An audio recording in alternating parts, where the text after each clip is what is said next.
All right, it is 3:01 p.m. on January 15th, and I'm so excited to officially call this meeting to order, the first one of 2021. It's great to see all you guys again. I hope you had a great holiday break and were able to enjoy some time with your friends and family, and hopefully have some time off of work or school. And so I figured since we have a few new faces joining us for the commission for this semester, that we could just start off with some introductions. So for those of you who don't know me already, I'm Emily McClary. I'm the chair of SCRC, and I also serve as the secretary for off-campus affairs in Miami's Associated Student Government. And then if Dr. Arbuckle, if you want to go next, we can just go down the grid. Sure. My name is Matt Arbuckle. I'm faculty at Miami University, and I'm a resident member of this board. And Emily, you want to call on people because the grid is different for each person? Oh, I'm sorry. And then I have Scott next. Okay. Scott Walter, the Assistant Vice President of Student Life. And then Joy. Hi, everyone. My name is Joy Usner. I'm here as a resident. And Jennifer.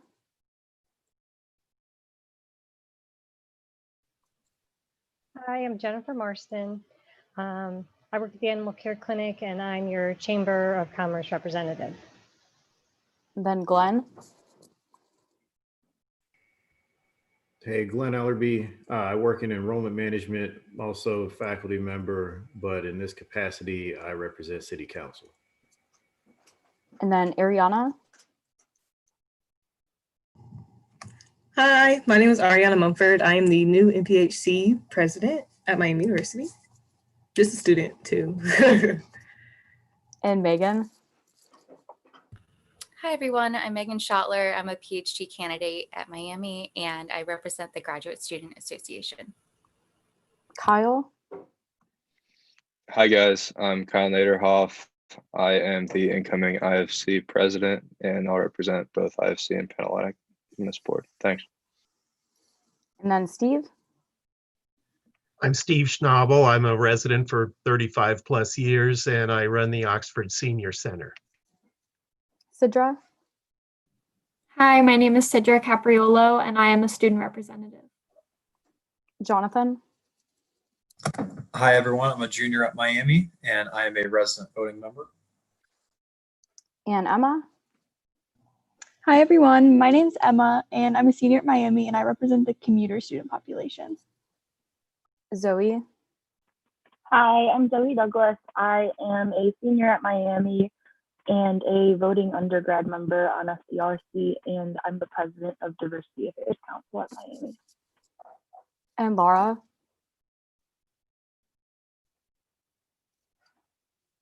Oops. I see that she's driving, so I don't know if she can. She's our resident Oxford police officer. Perfect. Thank you, Steve. Sorry, I couldn't unmute myself. I've never done it on the phone before. I'm a lieutenant with Oxford Police. One of my roles is community engagement. And Sam? Hi, everybody. Sam Perry, City of Oxford Community Development. So I oversee the planning, building, inspections part of the city operations. Amy? Hi, I'm Amy Masechko, Health and Wellness Coordinator for the Talawanda School District and with the Coalition for a Healthy Community here in the Oxford area. And then last but not least, Andrew. Hi, I'm Andrew Wilson. I'm the technical assistant in the Community Development Department at the City of Oxford, and I'm the city manager's designee on SCRC. Great. It's so nice to see all of you guys again and to welcome our new members. So yeah, I'll get started today. First, I'll hear a motion to approve the agenda, if anyone would like to make that motion. So moved. Wonderful. And it has been Seconded, Steve Schnabel. wonderful. And then I'll hear a motion to approve the minutes from our last meeting on November 20th, 2020.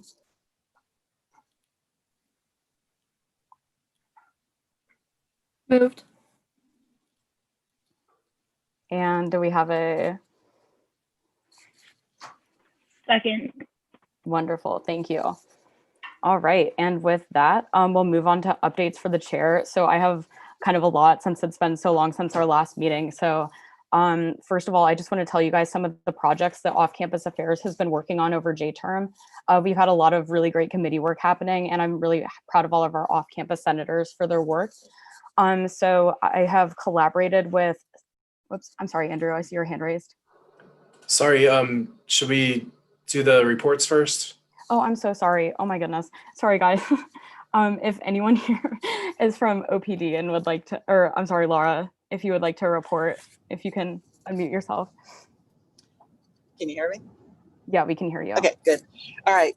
So over the last, sorry about that, over the last couple months, obviously the center of town, the Mile Square, is for the most part vacant. And so typically that's a time of year where we have burglaries, and we did have 14 as of a couple days ago. We had 14. That doesn't mean they were all in the student areas, but I would say the majority of them. We did make one arrest or two arrests that accounted for 3 of those burglaries. Mostly stuff that was taken was audio-visual type stuff, gaming systems and whatnot. One of the other, there was 2 other issues that became problematic, which was the theft of catalytic converters. So we had at least 10 of them, and I think most of them were Toyota Priuses. Yes, they're more valuable from Toyota Priuses. And unemployment fraud, and some of that had to do with Miami employees were victimized as well. And so victims' information was stolen, and then it was being used to file unemployment claims. So just for the record, if that does happen to anybody, and let's just say they opted to not file a police report, you should still go to unemploymenthelp.ohio.gov and report it there. I have not looked into that yet because that information just got to me today, this afternoon. So I'm wondering if it kind of flags your name into some kind of more widespread system that for purposes of protecting it. And the last thing was that we hired another police officer, and she started the police academy at the beginning of January. So her name is Brooke Hartwig. That's all I got. Wonderful. Thank you, Laura. And then I'm not sure if anyone here is from MUPD to report. I'm not seeing anyone. Okay. So then now I'll move on to my updates. So over J-term, I collaborated with Secretary Petrella, who's ASG's Secretary for On-Campus Affairs, on forming an ASG Greek Life Committee so that Kyle and Ariana are both on as well. So we'll be meeting Sunday. And the purpose of this group is to identify areas where both Greek Life and then as well as the off-campus and on-campus populations can collaborate, and to hear student concerns and bring awareness to those. So I'm very excited about that collaboration. And then another big thing we've been working on is our renters' rights education. So we collaborated with CollegePads, which is a website that lists rental properties available for students. And CollegePads has collaborated with a lot of other universities around the country to really tailor these websites towards fitting student needs that are specific for the off-campus student population and what off-campus students are most looking for in that area. So some resources that we identified would be particularly valuable at Miami would be safety information, as well as resources for our international off-campus student population, as well as parking information and information on the busing routes, as well as providing our renters' rights education course that Miami has that's on a campus course. And then this will also streamline any complaints that students have about landlords or properties or anything like that. So we're very excited about that. And then that'll, we've been collaborating with CollegePads all of winter break. And so this will go to the Senate floor here in the next few weeks. And so then we'll have conversations with administration. And then I'm also excited to announce that the off-campus newsletter, the first edition will go out this first week of school, and it'll have basically any updates that have happened in the community, as well as any of the COVID updates from the university, so that students are aware of all current practices and to be mindful of behavior and what's expected of them.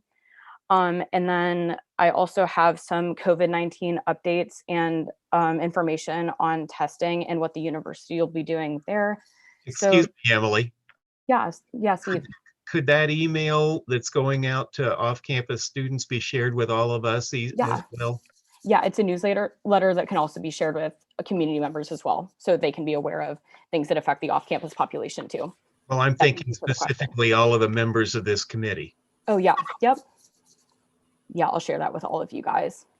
Thank you, Emily. In that email, is there a way to subscribe to the newsletter? I'm thinking of maybe like some graduate students off campus if they're interested in joining it.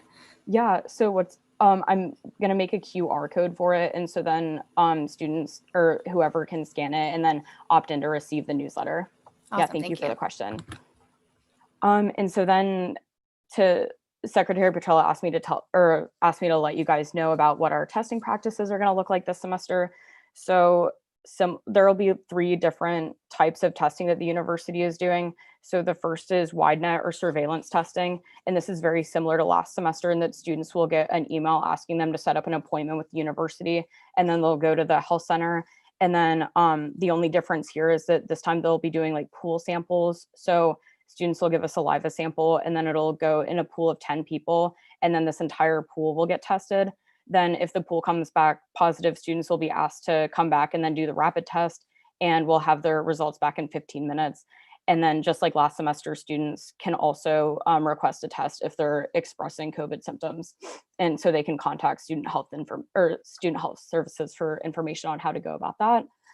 And then in other COVID news, I told you guys last semester that the COVID ad hoc committee in ASG gave a report to administration. So we've had a lot of conversations with administration over winter break here on what to expect with testing, communication from the university regarding COVID updates, as well as expectations for the health and wellness days. And then on those, basically no student or faculty member will be expected to work or have assignments or have class or anything like that. So they're really just these days for everyone to just recharge and unplug, since we won't be having a spring break this semester. And then something else that we've been discussing in our conversations with administrators are hosting optional programming on these days where no one will be required to do anything since it's a health and wellness day. But they also asked me to pass along that we're doing that in case of any community members or community organizations would like to participate in that. So I thought that maybe some of you would like to participate in that kind of programming. And it's just a really cool opportunity for the community members and the students to engage on those health and wellness days, which is all optional, though no one's required to do anything. So I just thought that I'd pass that along to you guys if you would like to participate or if you know any organizations that would like to. And so that is all of my updates. So then if anyone has any questions on anything, I know that was a lot of information. So if anyone has any questions, I'd be happy to answer those. All right, seeing none, we'll move on to new business item A. So I'll turn it over to Sam for a discussion on off-campus leases. All right, thanks, Emily. Hi, everyone. So as I said before, my office oversees the inspections of rentals and also planning and building. So Andrew and I are colleagues, work together. And as part of our office cleaning over the past couple years since we moved buildings, I came across some files from the late 90s where there was a student group interested in possibly coming up with what they called at that time a model lease. And so I just kind of wanted to bring that to your attention. Maybe it's not something for getting into the details of this meeting, but maybe it's something you want to think about throughout the semester. One of the complaints that we hear quite a bit, since rental units have to be approved, have to be inspected and licensed by the city. Sometimes we hear from student tenants, well, I wish I would have known X or Y about the apartment before I paid for the entire semester. And so for those of you that live off campus or have friends that live off campus, it might be a good idea to think about, hey, maybe for future students, maybe not this semester or next semester, but maybe a year or two from now, there could be some kind of a model lease that you could suggest to a landlord, or changes you might want to make before signing, for those of you that live off campus, because once you've paid for the semester, you kind of lose your leverage, if you will, for changes you'd like. Most of the complaints we hear about don't actually have to do with anything that's a violation of city code, but it's more about just between the tenant and the landlord, something that's not really a city code issue. That's the city's primarily interested in the safety aspects. So making sure the windows work, that there's a fire extinguisher, making sure there's the right kind of smoke detectors, making sure it has the basic life safety items. But beyond that, as a consumer, you want to be savvy, and you want to try to help your other friends and colleagues that are consumers. And it's something you may not think about, but I think the Ohio law would give you that right to do that, and not necessarily just sign whatever the landlord gives you. So I understand there's probably some practical reasons why it makes sense to pay for a semester all at one time, so you don't have to think about it. But there's probably some pros and cons on either side. So just wanted to bring it to your attention. You may not find it interesting to work on, but if you do, and if you have a subcommittee that may want to work on it and do some research on it, it might be a good learning opportunity.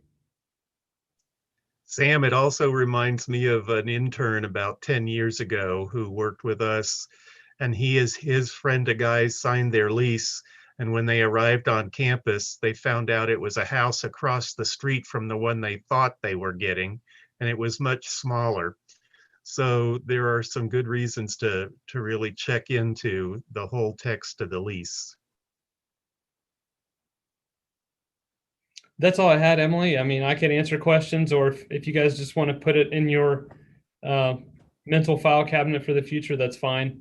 As you're talking about your goals and objectives, I won't be on every meeting. I'll just pop in every so often. Andrew will be the support staff most of the time, but he or I could be a resource for you. Yeah, thank you, Sam. I'll definitely pass that along to the senators that are on my committee. I know some of them would probably be interested in looking into that and exploring some options with that. Does anyone else have any questions or thoughts about that? I think that's so needed. Like I know, like I personally, so I read like lots of like contracts and stuff for work because I work at a law firm, but like a lot of my friends didn't even really read their leases. They just kind of signed them. And they're like, well, why can they tack on this or that fee? And I'm like, well, there's an addendum that says they can do that in XYZ circumstances. So I think like just even helping students be more knowledgeable about what they're signing and being savvy consumers is really important.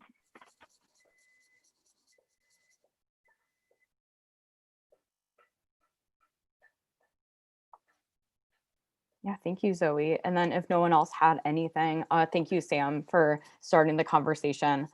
And then we'll move on to new business item B. So establishing our objectives and what we want to prioritize this semester. So I just kind of thought we'd have an open discussion about this. If anyone has any thoughts on continuing with the objectives that we established last semester, or with maybe reprioritizing things, just whatever you guys' thoughts are on that. Could you go over the objectives that we had last Yeah, semester? sure. Yeah.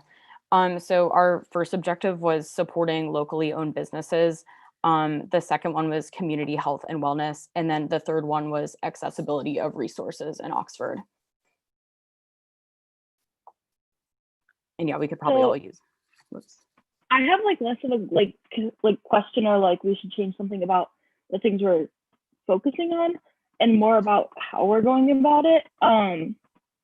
Like SCRC is awesome, but I feel like sometimes there's a disconnect. You know, I know there have been conversations about like work between meetings and different things like that, but like even the fact that like we don't have like a super solid like contact list and stuff like that. I don't know. I just wonder if there's some things we could add to make things more efficient so that we can do certain things even just over email between meetings, and then be extra productive when we're all together.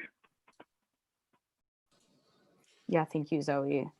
Yeah, that is really important because we do only meet bi-weekly, and I realize there's only so much that we can do in that hour every 2 weeks. So yeah, that is a good point to encourage people to reach out and have conversations in between meetings as well. And then if anyone wants to email me or, shoot a call or whatever, then I'm always free to talk about anything. So I'd encourage people to also reach out in between meetings so then we can be more productive at meetings as well.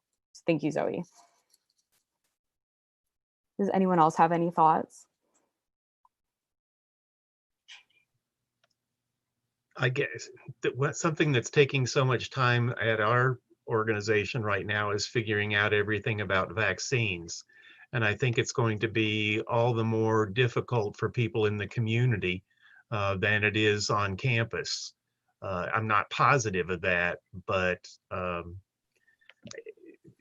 think that adds a new wrinkle to the whole health exposure between the community residents, especially the older residents and students. So I don't think it's a freestanding objective, but one that falls under that. I think it was number 2 last semester. Yeah. So it sounds like we should probably focus a lot on community health and wellness this semester as more information unfolds pertaining to COVID. So is everyone on board with that? Is establishing community health and wellness again, but this time as our first objective? I'm seeing some nods. Does anyone have any? I'd say with that, like, I feel like we've done it, but like making sure we're constantly focusing on like our committee as relations between the students and the community. So continuing to like pull things back to like, how can we do that? Because I feel like sometimes we just talk about the students, which great to talk about the students. I mean, I'm a student, so I like that, but I want to know about like what role can we play in the community, helping students understand the impacts they're having. Definitely. So I'll go ahead and put down community health and wellness as our first objective, if everyone's good with that.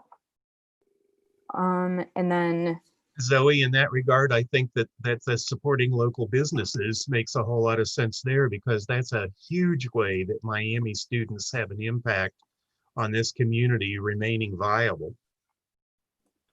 Definitely.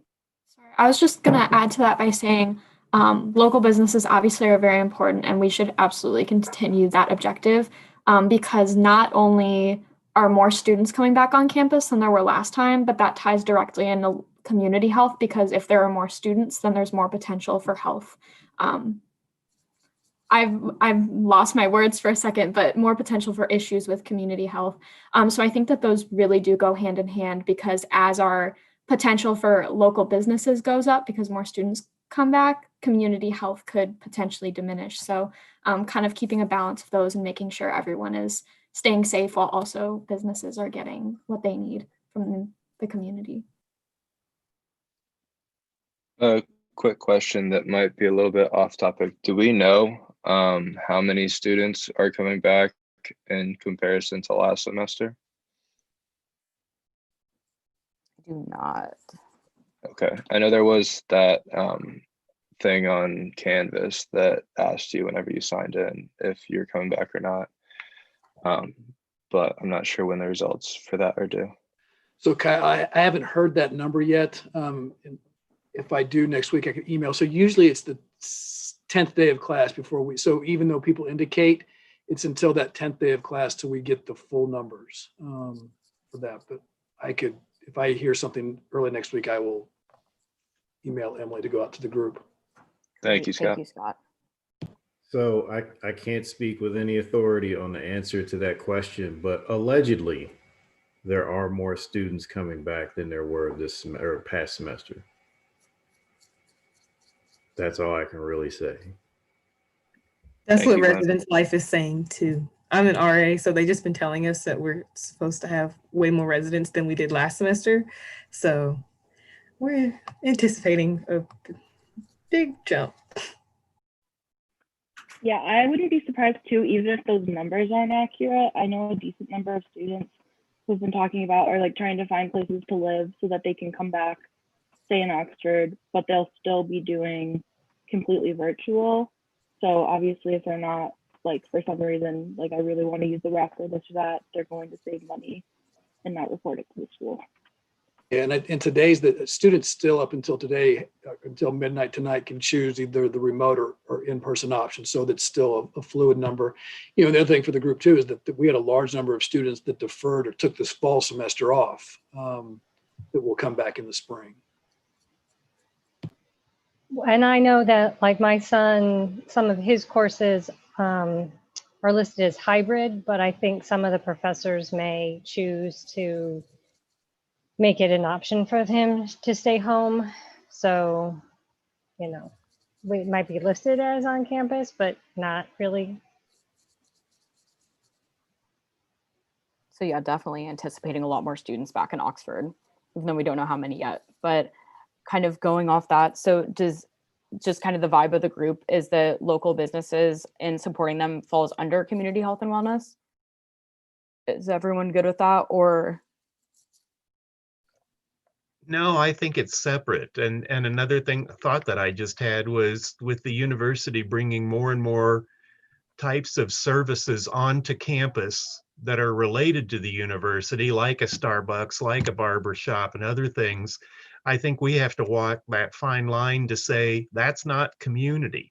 That's not the community businesses we're talking about. We're talking about the small locally owned businesses off campus. Clearly, that's just an opinion of mine, but I would bring that forward to all of us to think about. I'll agree that they're different things, but I do think they go hand in hand, especially this semester. So did we? Yeah, I definitely. Oh, sorry. No, go ahead. Go ahead, Zoe. I was gonna say, like with like the supporting businesses, I think anything we do where we do pair up with Miami, I think it's really important that we are mindful of like what's included in that. Like Steve is saying, I mean, Miami does a lot of things that benefit businesses. They're doing the t-shirt sales right now, but there's also a lot of things like the fact that a lot of the restaurants they put in Armstrong are modeled after things that are already in the community, and potentially drawing business from them is kind of a problem. Definitely. Yeah, those are all really good points. So did we want to, again, focus on supporting local businesses as one of our pillars? Is that okay? Yeah, seeing a lot of nods, thumbs up. Okay. So I'll go ahead and put that down as our second pillar. I also have an update. The Chamber has been working on an app, and it is almost ready to be rolled out to the public.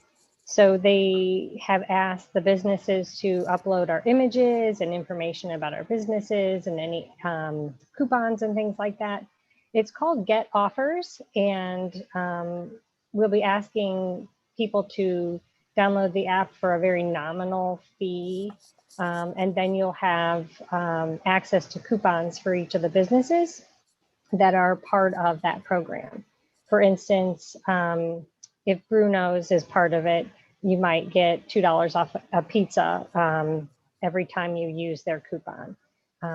So there'll be, hundreds of businesses that are part of the program.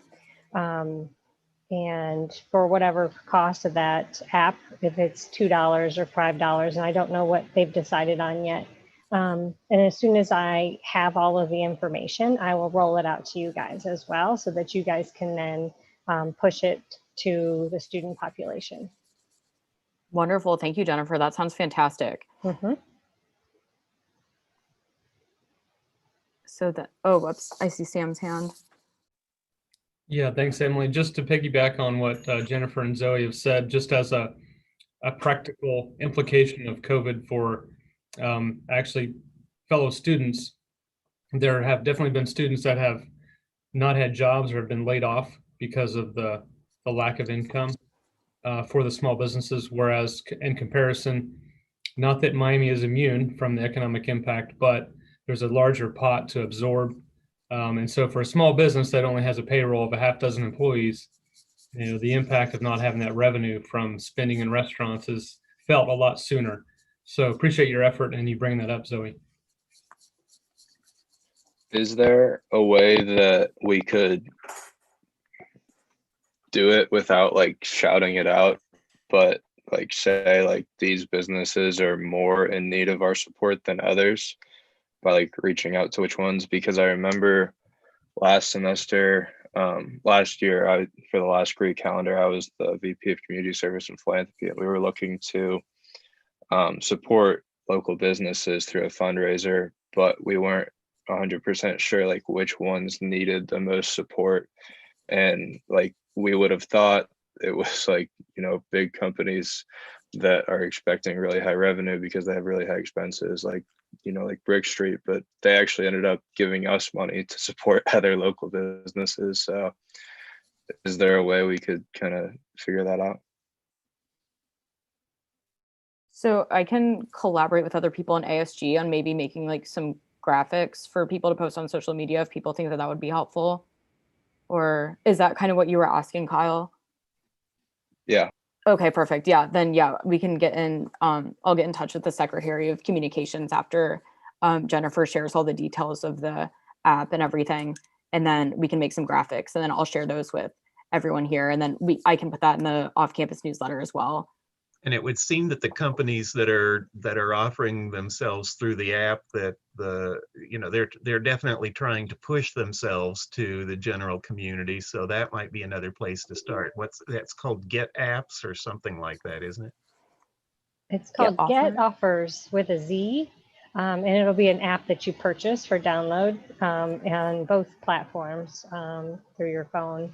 And then they'll all be chamber members only. So that's going to be another way to get people involved in the chamber. So there may be other businesses that are hurting that aren't members of the chamber. But I can ask Kelly if she knows specifically some chamber members that could use a little extra love. I would appreciate that. Thanks. To try to address that question in a couple of different directions. Yeah. Seth Kroppenbaker, he's doing a lot of the economic development. He'd be a good contact if you wanted to ask about businesses that have queried the city regarding assistance. Then the second thing would be to go to the businesses and ask, kind of like a walking campaign, and just say, hey, is there anything that we could do to help you out? You'll be surprised at the kind of participation that you will receive. Then the last thing that I received feedback from business owners when I went into the businesses that I normally frequent around, there were organizations that would ask to rent out their space for a block of time and basically just take it over so as to assure safety and other things like that. And when that happened, the businesses reported that they were very happy because they knew that they had some guaranteed income for that particular time period. So the more organizations that do those kinds of things for our small businesses, the better. Wonderful. Thank you, Glenn. But I would think that maybe like some holiday promotions might be good too, with like Apple Tree, which I don't go into very much. It may be a kind of place where if they would offer some specials for Valentine's Day.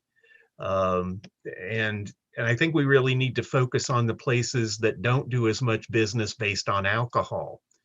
Like you said, Kyle, Brick Street hasn't really hurt. But some of the other places that are more food oriented or not food oriented at all, Walkers might be another example. Bowtie, the barber shop and shaving place uptown, and several of the other barbers and hairdressers, I think are the kinds of things that might really benefit most from getting students introduced to them and beginning to support them not only once, but multiple times. Yeah, thank you, Steve.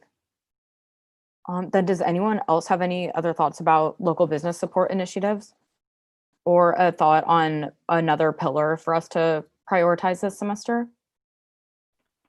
So I had a question for those of you who are like affiliated with the city. Is there some sort of place for people to look. Like, I know there's a lot more students that have just been staying in Oxford more consistently. Like, there's people that haven't been here at all, and then the people that are here, it seems like, are here more often. So is there a place, like, I feel like there's going to be more students that are going to be looking for, like, doctors, dentists, places to get haircuts, like those sorts of things that people generally do when they're home. Like, I feel like if there's some sort of resource that we could push out with that information, it would definitely help students, you know, maybe go to those places, and those aren't necessarily places that would be like using the app or coupons or the gift certificates that have been done. You know, at this point, the city doesn't have like a business registration or business licensing. That has been something that's been discussed over the years to try to create like a directory of services or businesses in the town. Sam, do you have any thoughts on that? Like suggestions for Zoe or Miami students? Yeah, I was going to suggest that probably a good thing to do, Zoe, would just ask the students, hey, can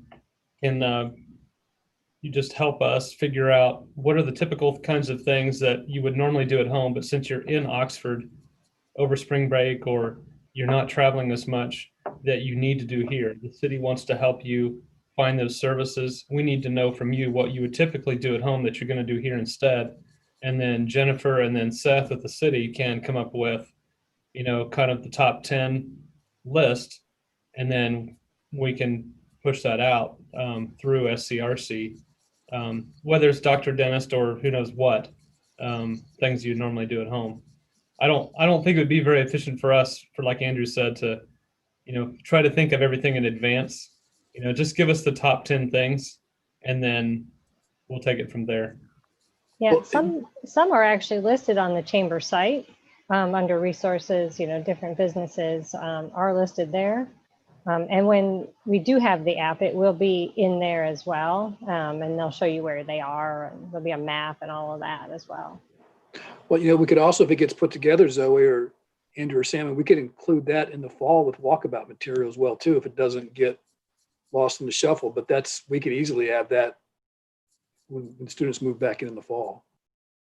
I could also add that to the off-campus newsletter as well. I was planning on having a section for resources for off-campus students that can be utilized outside of Miami's resources. So that's definitely something that we can put in there. Graduate students, especially new ones, would find that really helpful as well. All right.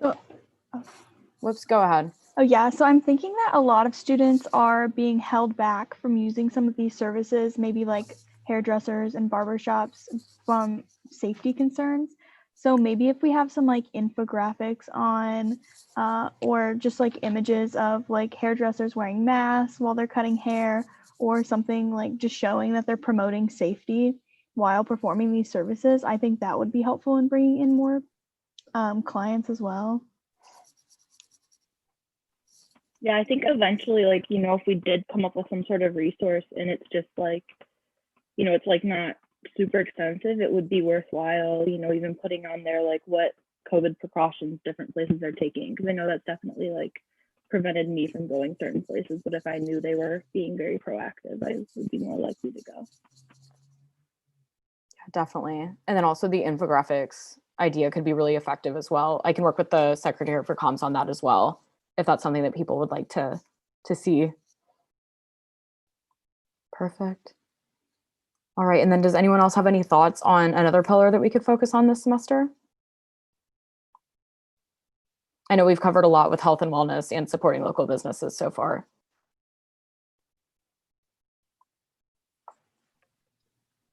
I'm just thinking about it turning into warmer weather again and outdoor kinds of things.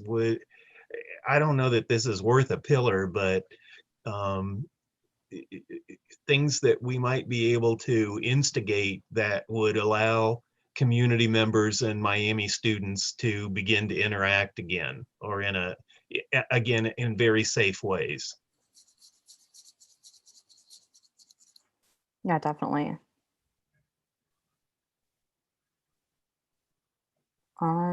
Yeah, Sam.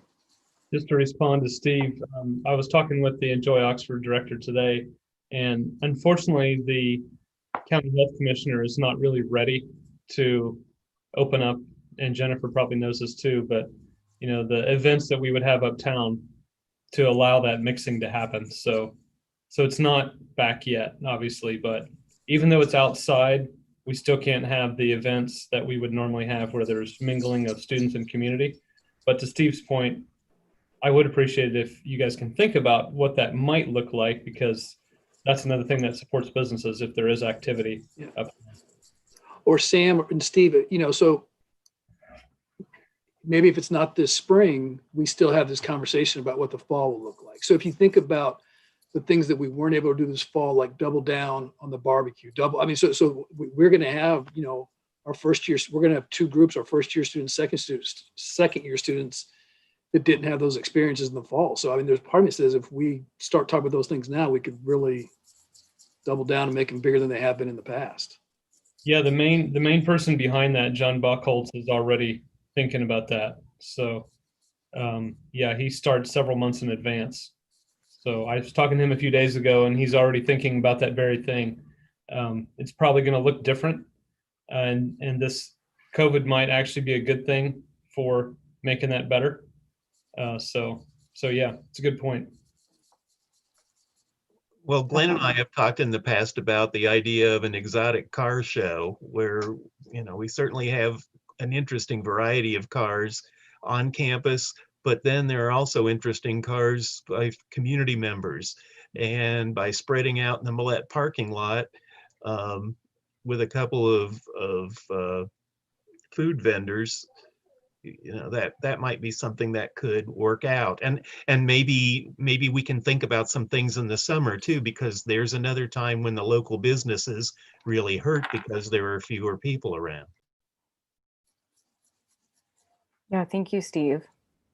So regarding that you were talking about, Steve, remember during the summer when we shut down the Uptown Brick area and had kind of like a block party at the end of those Fridays? I believe, don't quote me again, this is all conjecture at this point, that events very similar to that may be planned in the spring and definitely in the summer again, based on the positive response that we got with those first, I think it was 4, because we were going to plan 3 and then we did an extra one because everyone liked it so much. So we're going to try to continue doing that to help out businesses and make sure that everybody's respecting social distancing and health and safety concerns. Yeah, and sorry, go ahead. No, go ahead. Sorry, just to add on to that, kind of on my end, I certainly heard a lot of really positive feedback about that, even from people that weren't there. Like people would see like the stuff posted on Instagram, and they would say, I wish we could be a part of that, but we're not there over the summer. So yeah, doing that during the semesters would certainly attract a lot of attention and get a lot of people to support those businesses. So I love these ideas. Like this gets me so excited because I feel like there's so many things that like if we start bridging more of those gaps, then maybe we'll have the reverse as well, with more community members getting engaged with events on campus. I know Diversity First Council, like our Unity Week March, we occasionally have some community members, but things like that, it would be great to have more. I guess my concern is like students are such a, like, we're really increasing the risk of COVID in Oxford. So I worry about almost things that might encourage, even with safety precautions, students being near community members even more. Like I think in the future, it might be cool to do some sort of like map of like, okay, here are different things to check out in Oxford, like parks and that kind of stuff as well, that students might not like normally see if they're very much on campus. But I worry about doing that now because like, where are the places for community members to go where they don't have the risk of seeing students because maybe they're high risk, maybe, they're just uncomfortable with it. So like, I think some of the things, like the things Steve is saying, like planning those events, like that's very like different because people can actively decide if they're going to go or not go.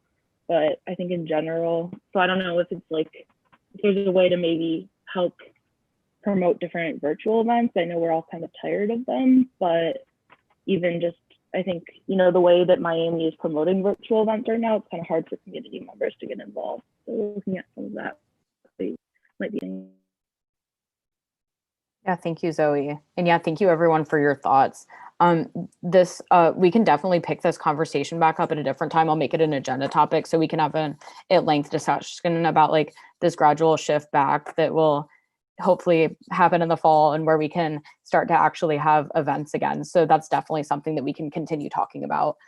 So then I don't know if you guys want to establish our next pillar now, or if we want to think about it and come back to it at the next meeting, or because I know we had accessibility of resources as our other objective last semester, and that seems more like a long-term goal, as well as navigating COVID and all of those restrictions. So if that's something that we want to focus on as well,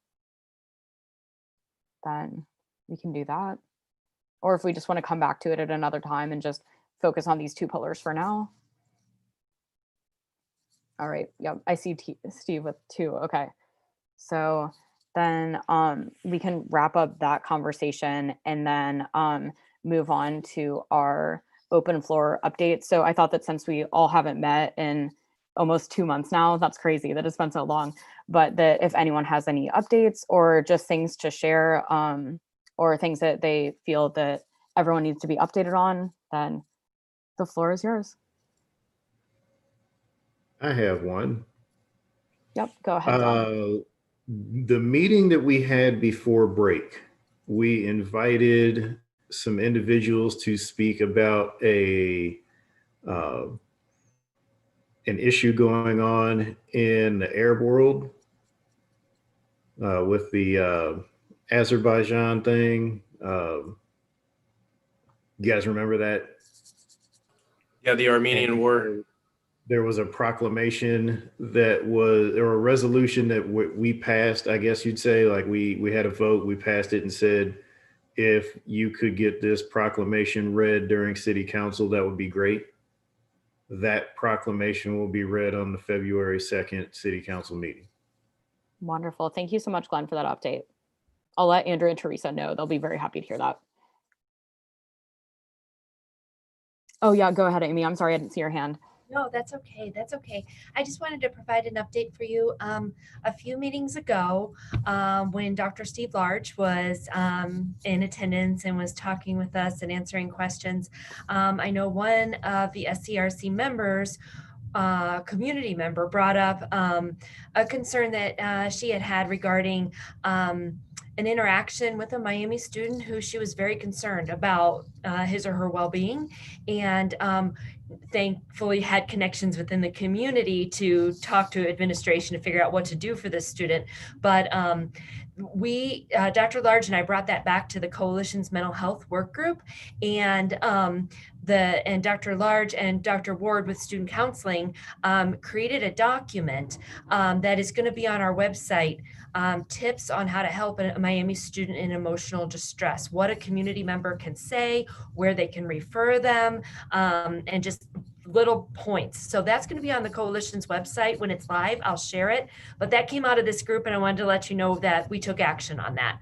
And there's so many community members who work with Miami students, whether it's in places of employment or in internships or just running into them uptown, that I think this is a really valuable thing. So I'm thankful to the Miami Student Counseling Office for putting this together for us. Yeah, thank you, Amy, for the update. That's wonderful to hear because our community members do have such a profound impact on the students. So that's fantastic. And then I see Steve's hand. Just to announce that Oxford seniors and our adult day service program are set to reopen on March the 1st. We're really excited about that, but we're scared because then that feeds right back into the virus, the vaccine information. Oxford, from what I am told, may have vaccine available at the hospital and at Kroger. The Kroger folks know nothing about that as of this morning when it was just announced yesterday. So communication is not good about this. And Oxford, for the most part, is to be served by the Butler County Health Department, which has only had one delivery of vaccine, 1,100 doses, of which 1,087 were given to police and fire people, none of whom were in Oxford. So, you know, Oxford, unfortunately, is often considered a separate place from the rest of Butler County. So I'm really concerned about how we're going to see the volume of vaccines. I'm really disturbed that the governor has talked about this rollout, promising people of a certain age that they'll have access to a vaccine starting this coming Monday. And I just don't see that it's going to happen. So hopefully there'll be a way that will address that. I think it's going to be a big issue in our community.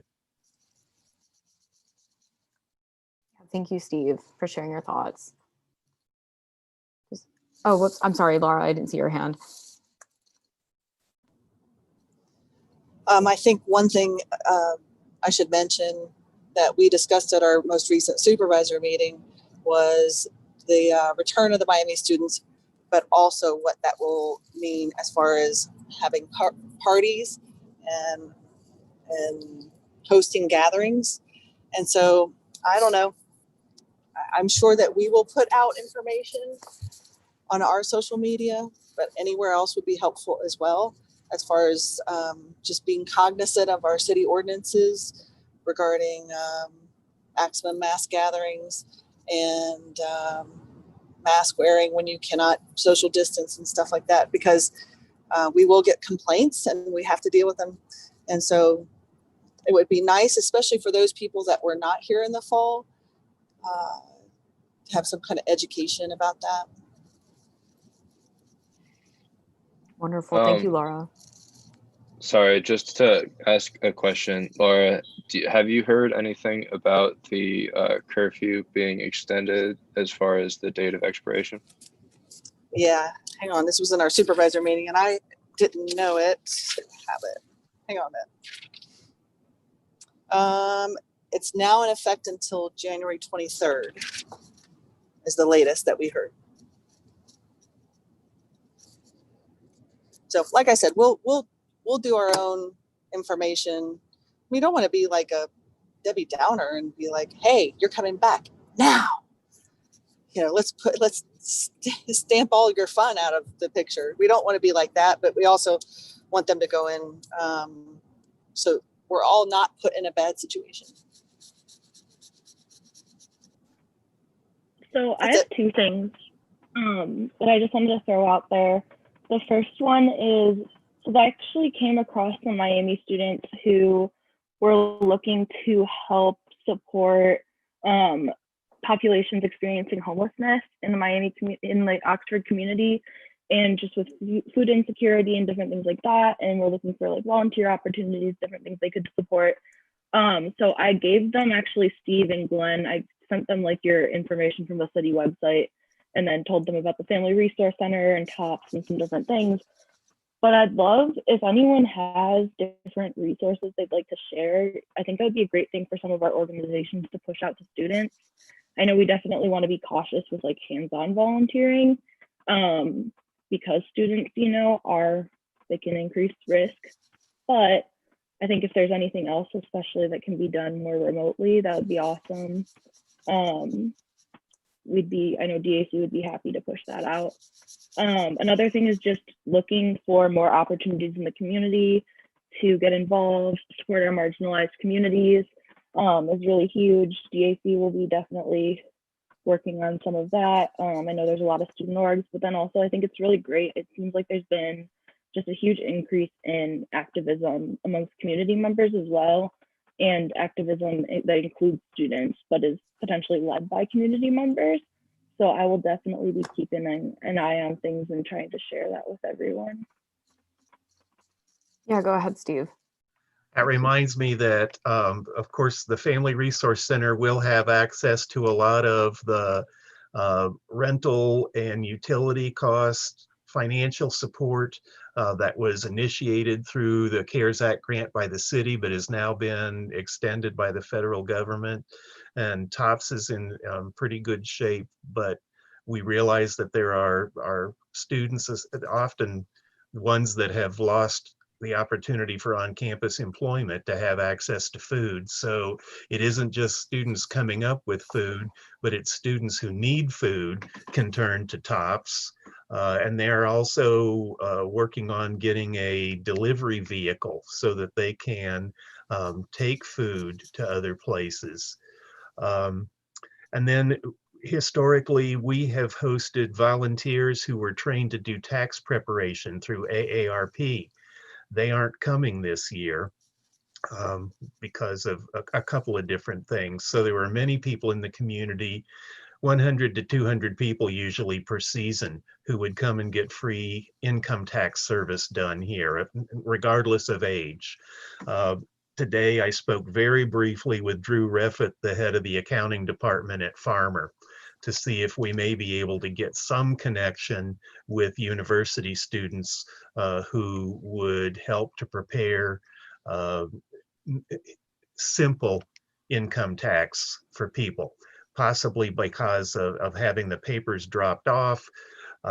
Then students could do them virtually or off-site, and then we'd serve as a pass-through. So many of these things that have been standard to the community are going to have to go through some revision. And then I saw Kyle's hand, and then Megan. So just a couple things. First of all, just to echo what Zoe said, the grade, especially this coming semester, is certainly looking for service hour opportunities. They, on the Panhellenic side, have a individualized service hour requirement, and on the IFC side, they have a per chapter hour requirement, as well as philanthropic opportunities, but most of them have that set up. So service hour opportunities being made readily available would just make that all much easier. I know that some different organizations feel as though they can't find anything in Oxford, so they end up going to Cincinnati or Dayton, which isn't particularly what we want.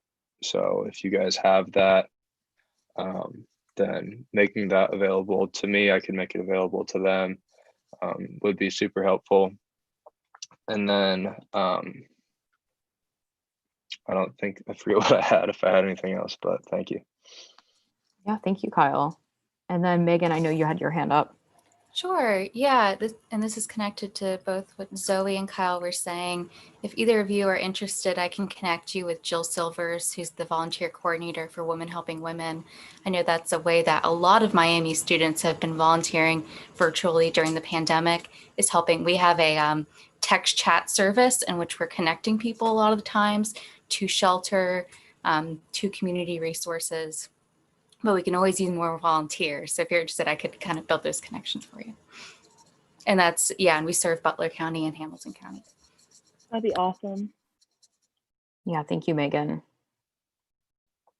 And then not seeing anybody else's hands, so we can move into general announcements. I know that's basically what we just did, but I wanted to make sure we carved out some time in the meeting to update each other on what's been happening.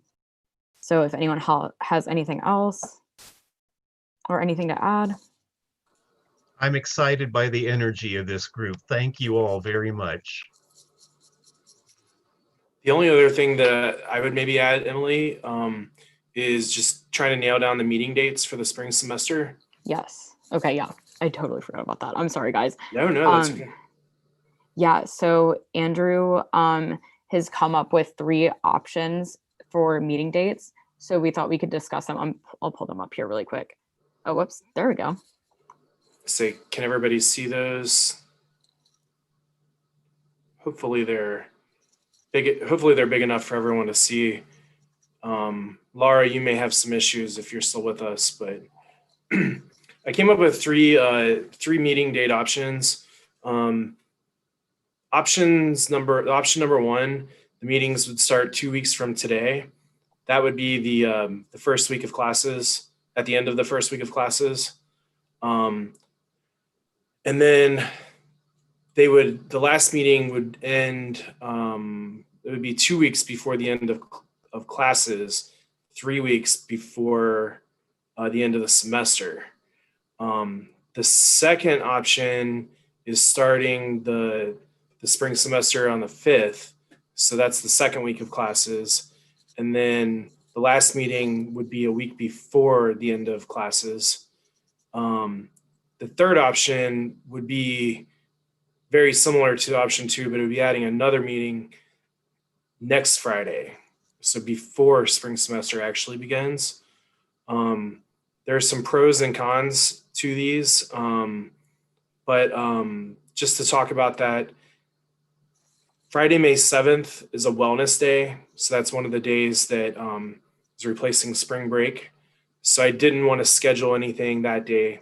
I just don't feel it's fair to the students here to schedule a meeting for that day. Options 1 and 2 contain 7 dates for the semester. Option 3 contains 8 meeting dates. That's about it with the notes. I've already gone over the other things listed there. So I'll let you all figure out which dates you would like to do.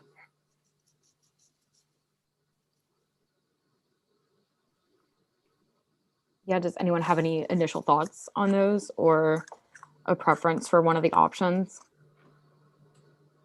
I really like the February 29th date so that we could communicate with one another about how the first week is gone with everybody back together. But I'm not necessarily proposing all of option 1. I guess I'd do an alternative on option 3 of having that first meeting on the 29th instead of the 22nd, realizing that we'd be coming back pretty quickly for that next meeting. I like option 1 as well, because for the same reason, I kind of like the idea of meeting right after the first week to evaluate.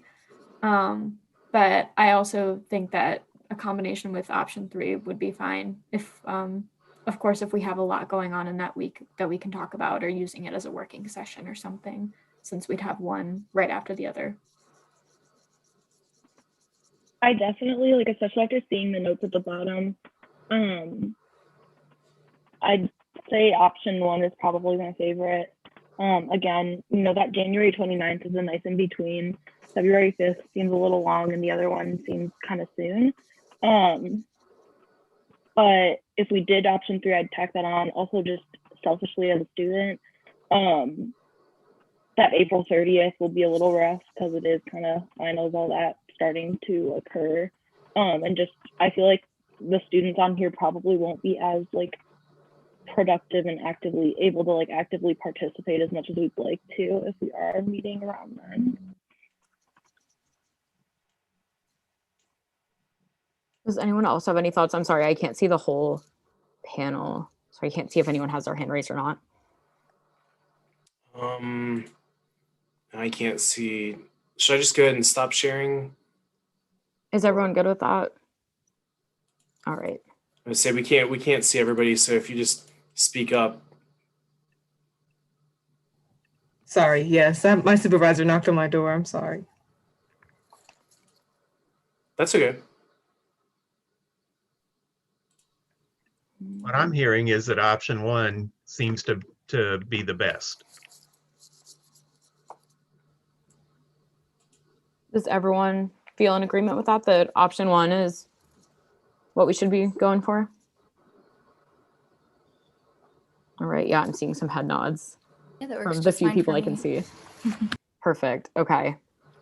So then it sounds like everyone's in agreement that option 1 should be our schedule for the semester. Okay. Right. Perfect. Yeah, thank you, Andrew, for compiling all those options. You're welcome. And so then back to general announcements. If anyone else has anything to say or to add before we wrap up here, I know it's 4:05, so we've gone a little bit over. there's just always a lot to say and do after winter break. You know, it's 2 months of not seeing each other. So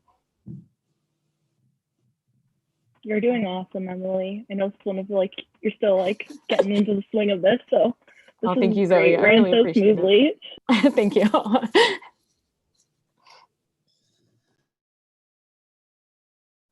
Anybody else? Not seeing anybody hands, so I will entertain a motion to adjourn. Someone would like to make that? So moved. Wonderful. Thank you, Jonathan. And it's been Second. perfect. All right. So that'll wrap up with our meeting. And then I will see you guys all on the 29th. Perfect. All right. And then in the meantime, if anyone has any questions or any updates that they'd like to share with the group, then feel free to email me. I'll also share my Google Calendar with you guys too. If you ever want to set up a time for us to chat or Google Chat or something, that'd be great. So, but yeah, I'm really excited to get to work with all of you this semester. And I love the enthusiasm of the group, like Steve said. So it's great to work with this group of people. So I'm really excited.